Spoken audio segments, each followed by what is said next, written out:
But Karen's masterstroke was her emergency petition to the HOA board, requesting an immediate disciplinary hearing for the Henderson family.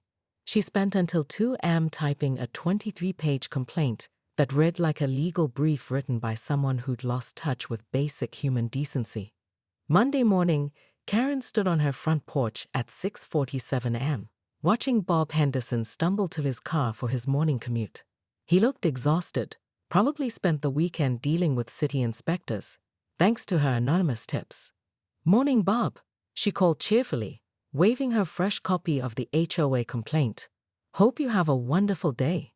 Bob's response was unprintable. Karen felt a surge of satisfaction, but it was quickly replaced by something unexpected: doubt. Sheet 1. Technically, the Henderson family now faced $2,400 in fines, mandatory HOA mediation, and enough bureaucratic hassle to make their lives miserable for months. But as she watched Bob drive away, shoulders slumped, defeated, she felt an uncomfortable twist in her stomach. The doubt intensified when she saw Tommy Henderson waiting for the school bus, his usual cheerful demeanor replaced by confusion and sadness. The kid kept looking toward her house with an expression that wasn't anger or defiance, just hurt bewilderment. "Mrs. Karen ruined my birthday," she heard him tell his friend. "My mom cried all weekend." Karen quickly retreated inside, but Tommy's words followed her. For the first time in 3 years, she questioned whether strict compliance was worth the human cost. Her internal conflict was interrupted by her phone buzzing with a text from Janet Morrison, the HOA president. "Karen, we need to talk. Emergency board meeting tonight, 7 p.m. sharp." That evening, Karen arrived at the community center expecting praise for her thorough documentation and swift enforcement action. Instead, she found 5 board members wearing expressions that ranged from uncomfortable to openly hostile. "Karen," Janet began carefully, "we've received 17 complaints about your conduct at the Henderson party. 17 separate neighbors have requested your removal as compliance officer." Karen's world tilted. "Removal? But I was enforcing community standards." "The Hendersons violated." "The Hendersons are a beloved family who've lived here for 8 years without a single complaint until you started your campaign," board member Patricia Williams interrupted. "Meanwhile, we've had 6 families inquire about selling their homes specifically to escape HOA harassment." "It's not harassment, it's—" "Karen." Janet's voice turned gentle but firm. "You've lost perspective. A 12-year-old's birthday party isn't a threat to property values. Neon swim trunks aren't destroying the community, but your behavior is." The room fell silent. Karen felt something cracking inside her chest, not her resolve, but something deeper.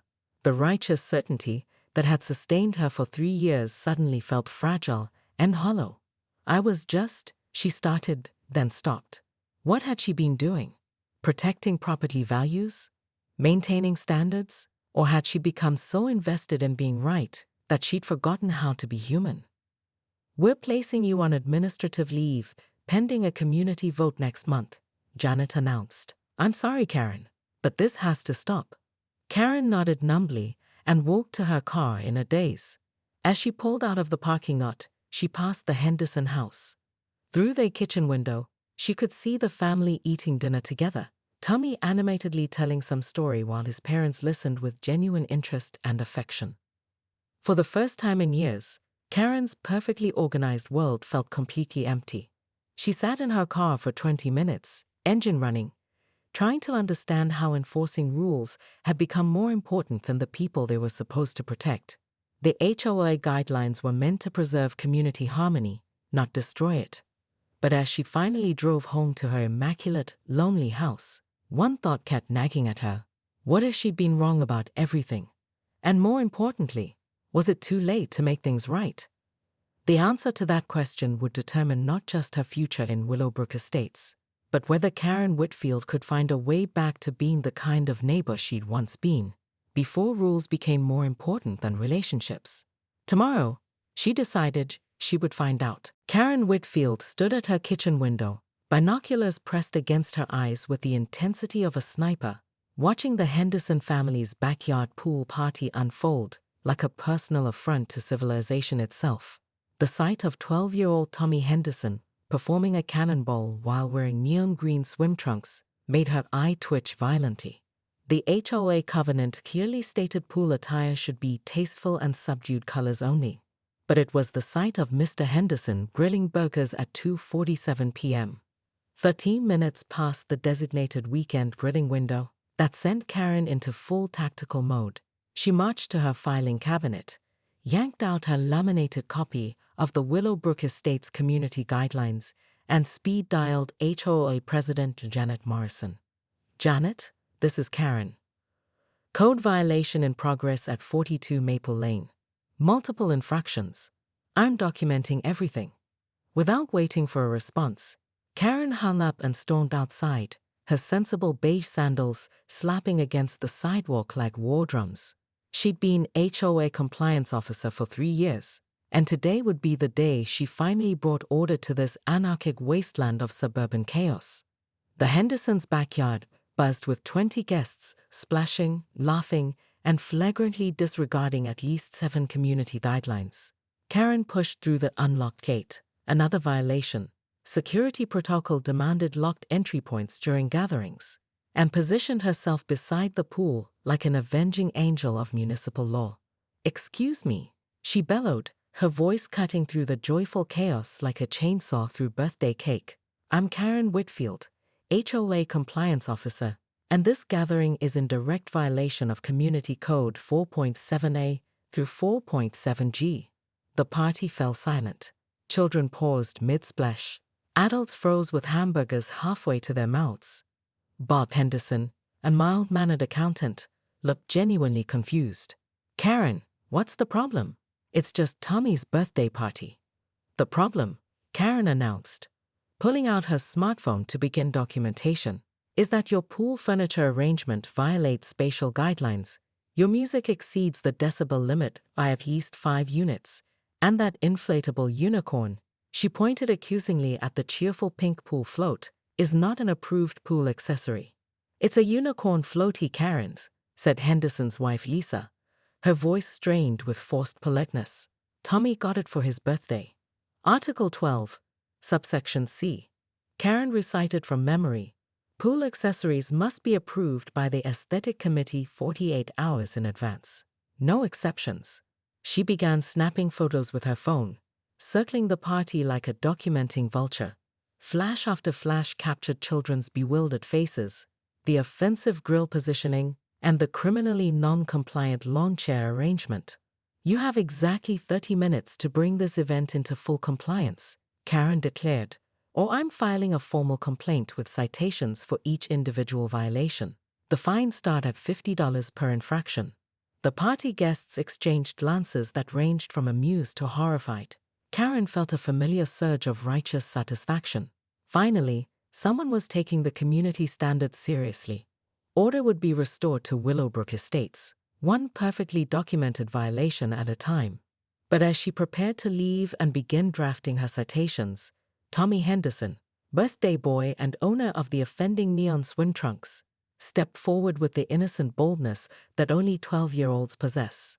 "Lady, you're really weird," he said, loud enough for everyone to hear. Karen's perfectly controlled world tilted sideways. In 3 years of HOA enforcement, no one had ever called her weird. Difficult, sure. Thorough, absolutely. But weird. The battle lines were drawn.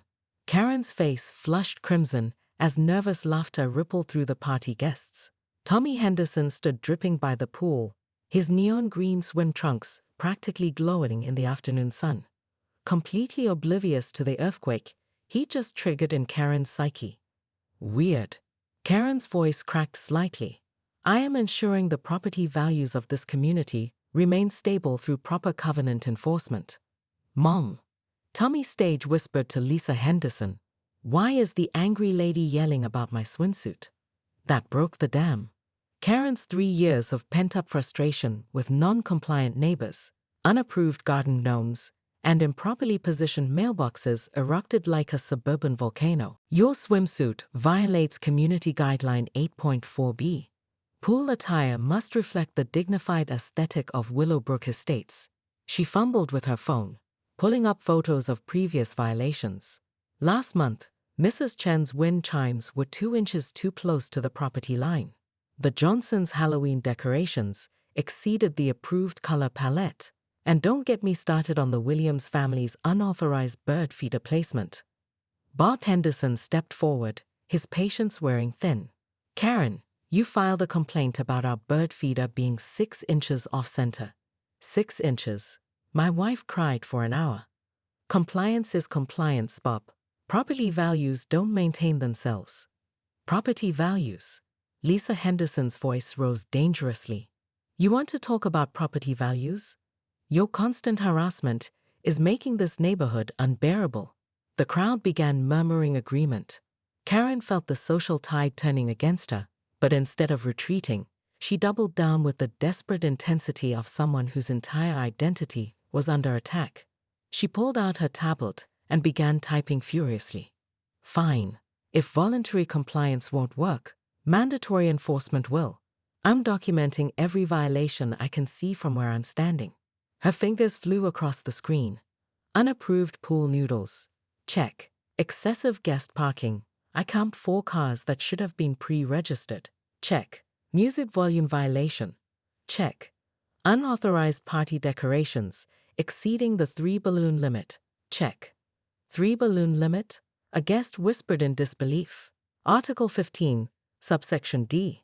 Karen snapped without looking up. Birthday parties may display up to 3 approved balloons in community-appropriate colors. I count 7 balloons, and at least 3 are metallic, which are explicitly prohibited due to their non-biodegradable nature. She continued her documentation rampage, photographing everything from the improperly positioned picnic table to the non-regulation birthday banner. With each click, her sense of righteous purpose intensified, even as the horrified silence of the party guests should have been a warning sign. You know what? Bob Henderson finally exploded, his accountant's patience evaporating. Enough. This is my son's birthday party on my property, and you're not welcome here. Actually, Karen smiled triumphantly.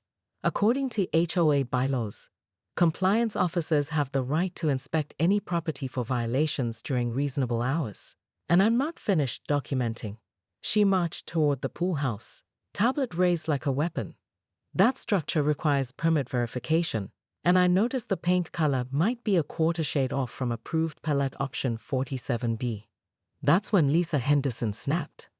GT out, she screamed, advancing toward Karen with the fury of a mother whose child's birthday was being destroyed by bureaucratic madness.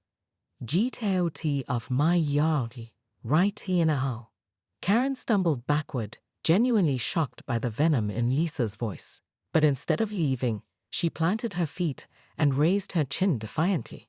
I am performing my duties as elected compliance officer. You cannot interfere with official HOA business. Watch me, Lisa snarled.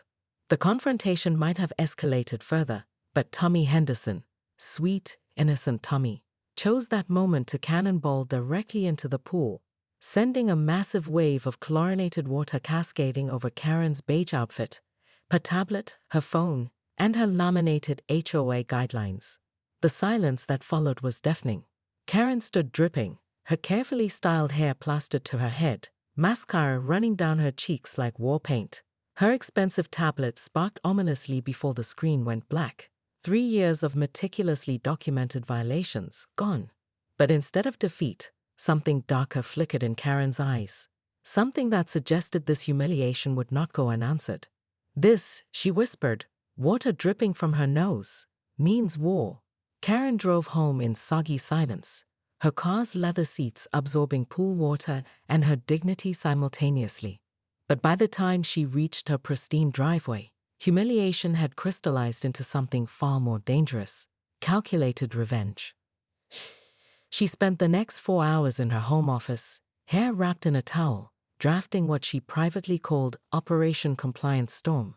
If the Hendersons wanted war, they'd get war, fought with the most devastating weapons in suburbia: paperwork and municipal bureaucracy.